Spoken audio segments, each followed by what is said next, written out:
오늘은 강남의 쏘리 방송입니다. 여당이 160석 언더로 얻지 않을까라는 생각을 염두에 두고 기존의 여론조사가 틀렸던 부분이라든지 중간선거의 특성이라든지 이런 부분을 말씀을 드렸는데 정말 180석은 예상하지 못했던 결과가 나왔습니다. 명색이 시사 1타 방송인데 모평이 수능을 거의 추종하지 못한 그런 상황이 돼버려가지고 먼저 강남의 쏘리 방송으로 편성을 했습니다. 죄송합니다.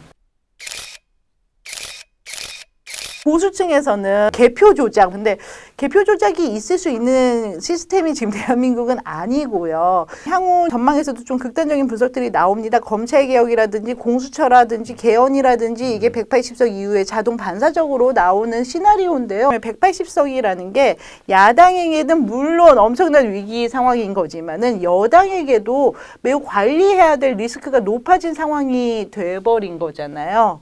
야당 지지하신 분들은 속으로 그렇게 생각할 겁니다. 여당에서 개헌 좀 밀어붙였으면 좋겠다. 공수처 더 강하게 밀어붙였으면 좋겠다. 윤석열 검찰총장 빨리 좀 잘랐으면 좋겠다.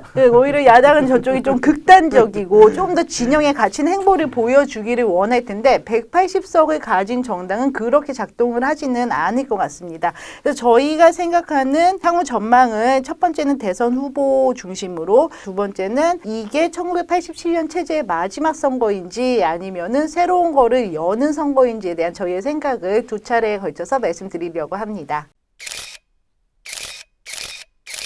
오늘 녹화일이 4월 23일인데요. 지금 상황에서는 어느 정도 합의가 이루어졌지만은 긴급 재난지원금을 두고서 청와대와 야당 또는 기재부와 야당이 같은 목소리를 내고 여당이 다른 목소리를 내는 그런 진풍경이 펼쳐졌죠. 더불어민주당에 계신 분들이 가장 싫어하는 게 이른바 열린우리당의 기억이거든요. 참여정부 당시에 여당 지지자들도 열린우리당을 비판했어요. 그런데 다분히 의도적이고 전략적인 측면이 있었습니다. 청와대가 선한 역할을 하고 열린우리당은 일종의 내맞는 역할을 했었어요. 지금의 홍남기 장관이 이끄는 기획재정부가 참여정부 당시에 열린우리당 같은 존재를 하더라고요. 홍남기 장관이 아무리 소신이 있고 그리고 기획재정부 관료들이 아무리 통제가 안 된다고 해도 결국은 공무원은 청와대의 의중을 대변하게 돼 있습니다. 기획재정부가 독단적으로 한 거라고 보진 않아요. 여기서 이상한 쪽은 야당이에요. 왜냐하면 선거를 겪으면서 여당이랑 야당은 전국민 100% 지원은 어쨌든 약속을 한 거고요. 그리고 여당은 그냥 약속한 대로 하겠다라고 심플하게 들어가 버리는데 야당은 갑자기 그렇게 하면 우리나라 국가 재정이 어떻게 되는 게 나라 걱정을 엄청나게 그 계산을 야당이 왜 합니까? 야당의 나라가 아니잖아요. 사실은 우리나라에 야당이 없지 않습니까? 실제 여당이 있고 정신적 여당이 있을 뿐인데 미래통합당이 아무리 국민의 심판을 받아도 정신적으로는 여당의 행세를 계속하고 있고 180석을 가지라도 여당보다도 기재부가 더 센 존재처럼 보였거든요. 항상 그런 약자의 모습으로 야당의 모습으로 행동하는 게 또 우리 여당의 특징이고 좀 헷갈리는 부분인 것 같습니다. 낙선했지만 김부겸 후보를 보면은 좀 총선이 끝났구나, 대선 전초전이 시작되고 있구나라는 걸 느끼게 행보를 보여주고 있습니다. 대구는 정치적 고립이 걱정이 된다, 민주당이 마음을 움직여야 한다 이러면서 대구 고립론, 여론의 대구 봉쇄론을 계속 부각을 시키고 있습니다. 전쟁터로 치면은 국경 수비대를 자처를 하기 때문에 그로 인해서 반사적으로 몸값이 올라가는 효과를 보고 계십니다. 여당 지지자분들 중에서 좀 과하신 분들이 영남은 고립됐다 이렇게 말씀하시는데 영남에 고립될 수가 있나요? 영남 지금 이렇게 표 나온 걸로 보면 영남이 고립됐다 이렇게 아닙니다. 시각적으로 보이잖아요. 네. 영남은 고립이 되기에는 너무 크고 너무 인구가 많아요. 한번 역으로 여쭤볼게요. 전 세계가 미국을 고립시키겠다 하면 미국 사람들이 두려워할까요? 코웃음치죠. 보통 고립에 대한 두려움은 마이너들이나 좀 약자였던 분들이 항상 호남의 표심에 전략투표라고 표현을 하는데요. 이 전략투표라는 게 결국은 내가 제1안으로 갖고 있는 게 있지만 1안을 선택했을 때 고립이 된다면은 2안, 3안, 플랜 B, 플랜 C를 가동을 해가지고 전략적인 표심을 행사할 수 있다라는 뜻이잖아요. 이거를 풀면은 즉 호남이 전략투표를 한다는 말은 호남은 고립을 두려워한다라는 얘기로 읽히지만 사실 영남은 전략 투표 이런 거 없습니다. 그냥 꼴리는 대로 투표하는 한마디로 거의 약간 그냥 에라 그렇습니다. 모르겠다. 내 하고 싶은 대로 할 거야 이런 건데 대구나 부산에 사시는 분에게 고립이 두려우지 않으세요 하면은 100% 그런 반응 보일 겁니다. 쓸데없는 소리. 그렇죠. 그래서 예전에 정치부 있을 때 대구는 안 그런데 부산 지역 내려가면 항상 꼴리는 대로 찍은 다음에 손가락 잘라야지. 그 다음에 가면 또 마음대로 찍으신 다음에 내 손목 잘라야지. 이 말씀 하셨던 게 기억이 납니다. 고립을 두려워하지 않는 분들을 상대로 우리 고립되면 큰일 나. 그게 먹히겠습니까? 안 먹히지. 우리가 요번에 김부겸을 당선시켜 주지 않으면 대구가 고립될 수 있다 하는 공포가 있었으면 김부겸이 당선이 됐겠죠. 충청도 분들도 고립에 대한 두려움이 없어요. 충청도 고립이 될 수가 없죠. 충청도를 고립시키면 저희가 그럼 저희가 전국이 고립되는 고립되잖아요. 건데. 그럼 저희 전국이 봉쇄되는 건데. 김부겸 후보가 민주당의 대구를 상징한다 하면은 전남지사를 지냈던 이낙연 후보가 수도권의 종로를 차지를 하면서 차기 대선 그리고 차기 당권 주자로 급부상하는 모습이잖아요. 이낙연 대세론 여기에 이견을 다는 게 지금 없고요. 근데 낙연 개파가 형성이 됐을까? 여기에 대해서는 꽤 의문을 제기하는 기사들이 많이 나오고 있습니다. 더불어민주당에는 당권 주자가 한 30명 있습니다.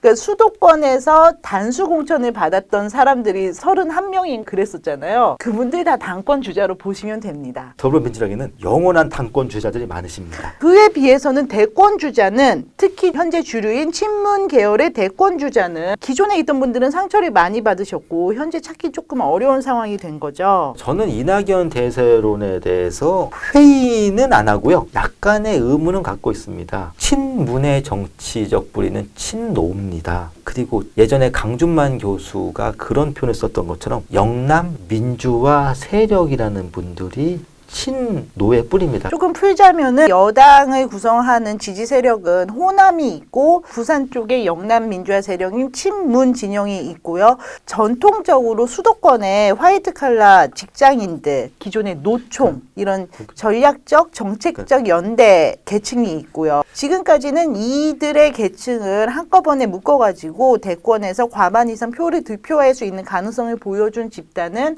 영남 쪽에 있는 개혁층, 이분들이 수도권에서도 승인을 받을 수 있고 호남에서의 추종을 받을 수 있고 대선이든 총선이든 마지막에 캐스팅 보트의 역할하는 게 수도권에 있는 300만 명 정도의 부동층 유권자들인데 부동이란 거 자꾸만 흔들리잖아요. 흔들리기 때문에 이분들이 굉장히 불안정한 심리를 보는데 아닙니다. 안정을 바라시는 분들이에요. 그래서 예전에 1980년대 전두환 씨가 입에 달고 살던 말이 있었습니다. 이 사회의 안정이고 세력이 우리를 지원해 줄 것이다 했는데 1987년 대선에서 김대중, 김영삼 야권 분열이 결정적으로 작용했습니다마는 수도권에서 노태 후보가 생각보다 표가 많이 나왔어요. 수도권에 있는 이른바 신중산층 안정신구 세력이라는 게 있었는데 마찬가지입니다. 이번 선거가 결국은 안정이냐 변화냐로 가버렸던 거예요. 안정이나 변화냐. 여기에서 변화라는 거는 사회가 어떤 진보 그런 게 아니고 지금의 삶이 더 나아지는 건 포기했지만은 더 나빠지는 거라도 막자는 분들이에요. 사실 안정이고 세력이라는 게 부자들, 아주 잘 나가는 분들 이런 분들이 아닙니다. 소시민들인 거예요. 자영업자 이런 분들이 변화보다는 안정을 택했어요. 지금 현상 유지라도 하자 이런 분들이죠. 야당이 이겼으면은 정치적 변화나 정책적 변화가 급격하게 이루어졌을 겁니다. 그런데 이분들은 일단은 지금 이 상태라도 지키자는 거죠. 중요한 겁니다. 내가 인강남은 포기했지만은 대신에 강북에 살고 있는 이 집이라도 그냥 지키고 싶다. 정치적 소확행 흐름이라고 좀 봐도 되겠네요. 진보 보수의 틀에서 본 게 아니고 안정이냐 변화였는데 섣불리 이 상태에 변화를 줬다가는 더 나빠질 수도 있다 하는 분들이 동결, 현상 유지 또는 지금 이 상태에서 더 이상 우리 건드리지 말고 일단 아무것도 하지 마 하는 분들이 여당을 찍었다는 거죠. 에이미 추아가 쓴 정치적 부족주의가 그런 현상을 많이 설명을 해주더라고요. 코로나 사태가 촉발시킨 게 불안감을 자극한 겁니다. 워낙 사람들의 불안감이 심해지다 보니까 아무리 좋은 변화도 불확실한 변화보다는 당분간 이 상태로 쭉 가자 하던 분들이 여당을 찍었다는 거죠. 근데 아무리 좋은 변화가 없었어요. 사실은 미래통합당에서는 좋은 변화에 대한 제시가 없었습니다. 87년 체제가 지금 30년 넘게 이루어지고 있는 상황인데 여기에서 87년 체제의 최종 승자, 최종 보스가 진보가 된 것이다라고 결론을 낼 수도 있겠지만은 그래서 정치 지형이 바뀌었다, 표밭이 바뀌었다 이렇게 보는 시각도 있습니다. 그런데 요 선거에서 보여지는 좀 더 새로운 현상들을 좀 보고 싶어요. 이번에 좀 나왔던 것 중에 새로운 현상을 다음 편에 정리해서 보내드리도록 하겠습니다. 지금까지 강남의 소리입니다.